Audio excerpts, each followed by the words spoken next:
Olá, eu sou o Caio e nesse vídeo nós vamos conversar sobre o exercício Merge Intervals, né, que seria fazer o merge, ou mergear, ou combinar os intervalos. Aqui, só para mostrar, nós estamos voltando então com a playlist de estrutura de dados e exercício de código, e eu acho que esse daqui seria um exercício, né, para a gente voltar no ritmo.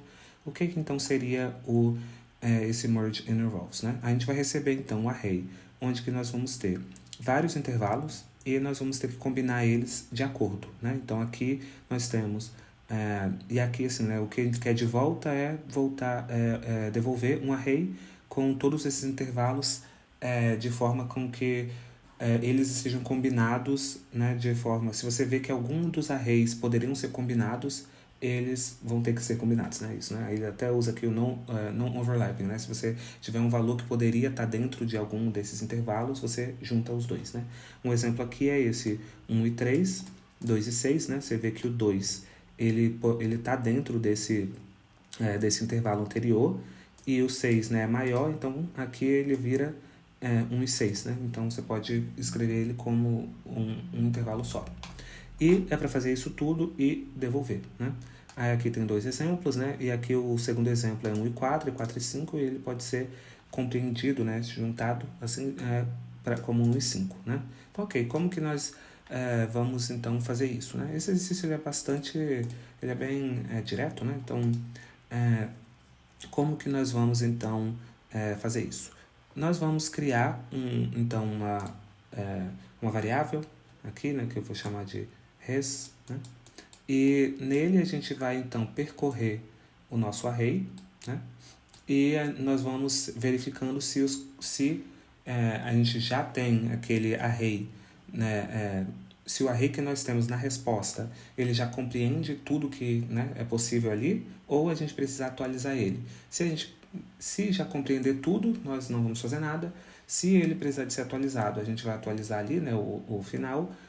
Caso não tenha ali, nós criamos então nós colocamos, né, esse novo intervalo na nossa resposta, e a gente sempre está olhando para o final, né, a gente sempre vai ter ali, olhar para o final da resposta, né, no último elemento ali do array da resposta.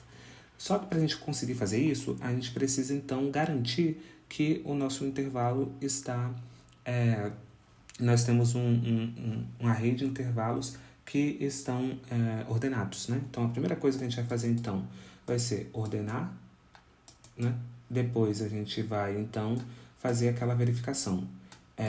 Nós vamos verificar o intervalo, né? O intervalo atual, e nós vamos tomar a decisão de atualizar, né? Ou de criar um novo, né? Criar um novo elemento. E é isso. Então, ok, né? Então, no primeiro de tudo, então, como a gente, né, a gente já vai ter feito a ordenação, a gente já vem aqui, então, e coloca o primeiro intervalo dentro da nossa resposta, e a gente já começa, então, a olhar para o segundo elemento.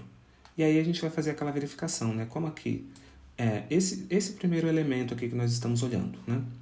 Ele é menor do que o último elemento que a gente está vendo na nossa resposta? Sim. E agora a gente vai olhar, e esse segundo elemento aqui, ele é maior do que o elemento, né, esse último elemento que nós estamos olhando aqui? Tem que olhando sempre na resposta, né? A resposta ali, então, aqui no caso vai ser sim, para esses dois. E como é sim, então a gente vem aqui e atualiza, então, para 6. E aí, depois que a gente atualizou para 6, nós vamos, então, andar, né, para o próximo elemento. E aí, vamos fazer a mesma pergunta. Esse primeiro elemento aqui que estamos olhando, né, o start dele, ele pode ser compreendido aqui, né, ele é menor, né, do que esse valor aqui? Não. Então, a gente já sabe que esse array aqui que a gente está olhando não compreende esses valores. Então, a gente vem aqui e coloca 8 e o 10. A gente bota o nosso intervalo inteiro. E aí, depois que a gente fez isso, então, a gente vai vir aqui e atualizar aqui novamente para o último. E vamos fazer a mesma pergunta. Esse 15 aqui, né? Ele já está sendo compreendido? A gente atualiza, a gente sempre está olhando para o final do res, né? Que agora vai ser o 8 e 10, né? Não, então a gente vai precisar de, novamente, ter que criar, né? Ele novamente. A gente agora, né, esgotou o tamanho do nosso input. Então a gente devolve. E aí você vê que foi isso aqui, né? Nesse exemplo, né, não tem nenhum intervalo que já foi compreendido, né? Mas, por exemplo, se aqui, né, fosse... aqui a gente tivesse, por exemplo, mais um e ele fosse 16, 17, né? Por exemplo. Quando a gente for olhar aqui, a gente vai ver que esse 16, 17 já está compreendido aqui dentro, né? Desse último elemento aqui, né? Então, a gente não iria precisar de fazer nada e isso voltaria desse mesmo jeito, né? Então, agora vamos para o código em si.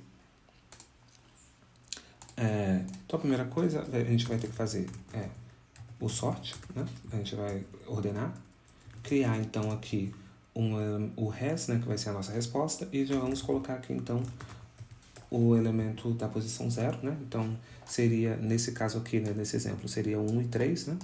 E a gente, então, faz um for, né, para percorrer o resto dos elementos, né? Então, aqui eu vou botar i em range.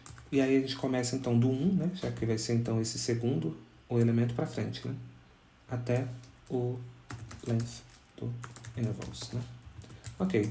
Então, aqui a gente vai sempre olhar, então, o elemento atual. Aqui eu vou chamar, então, esse elemento atual de current, vai ser o intervals, na posição i, né? E a gente, então, vai fazer essa verificação. Se o valor atual que a gente está olhando, né? Current, na posição... Lembra que a gente olhou esse primeiro elemento e vimos se o valor dele estava dentro do nosso array, né? Dentro do nosso intervalo que a gente já tem na resposta, né? Então, a gente iria vir aqui e verificar se era menor ou igual ao res na posição menos 1, 1. Né? Eu vou explicar o que seria isso. O res na posição menos 1, lembrando, né, que a gente está tendo aqui um array de arrays, né? Então, a gente vai precisar de acessar os dois níveis, né?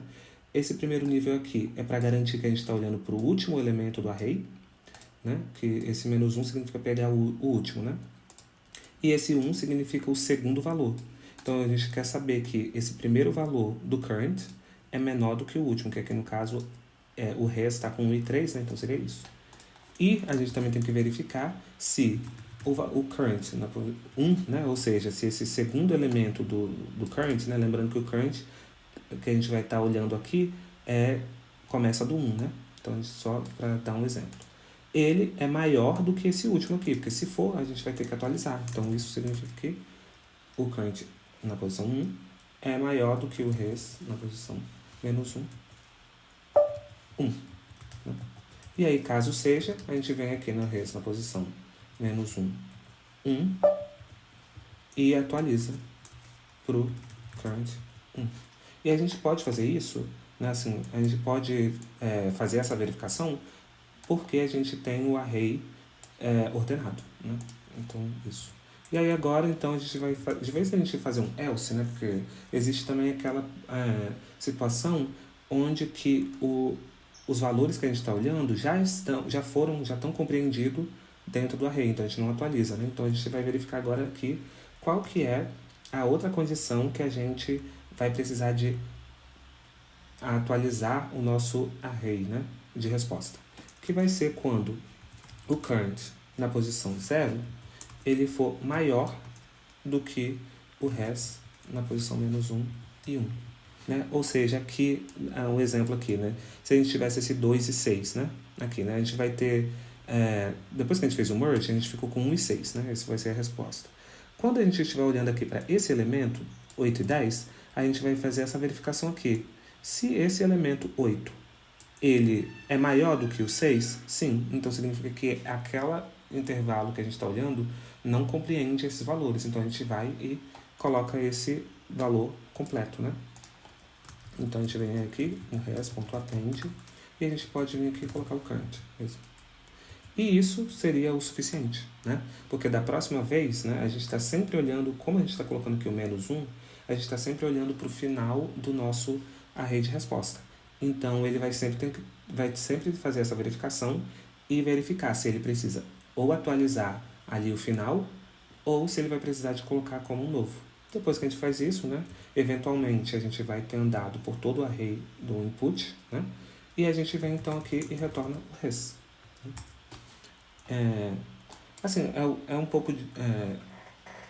se você desenhar e olhar ali, você vai conseguir ver que essas verificações não são tão complicadas quanto parece, né? Fica um pouco confuso, mas é isso, né? Aqui, só lembrando, né, que esses -1s aqui é para você sempre pegar a última posição, dependendo da linguagem que você usar, pode ser um length, né, do valor, -1, pode ser que tenha outras formas, né? Mas é isso, né? A gente sempre vai olhar para o current, né? A gente vai sempre olhar para o nosso intervalo, né? Para o nosso intervals, né, ali, né, que seria o nosso valor, que é o nosso input, e nós também sempre vamos olhar para o final da resposta, né, do nosso output de resposta. E aí a gente vai fazer essa verificação, que vai ser ou você atualiza ou você cria. E é isso. Depois que a gente rodou tudo, a gente pode devolver. E é isso. Então aqui eu vou rodar, né? Aqui deu um erro. Tá, ok. Tava faltando o R aqui. Vamos ver se vem em algum outro lugar que ele tá faltando. Vamos ver aqui. A gente então roda.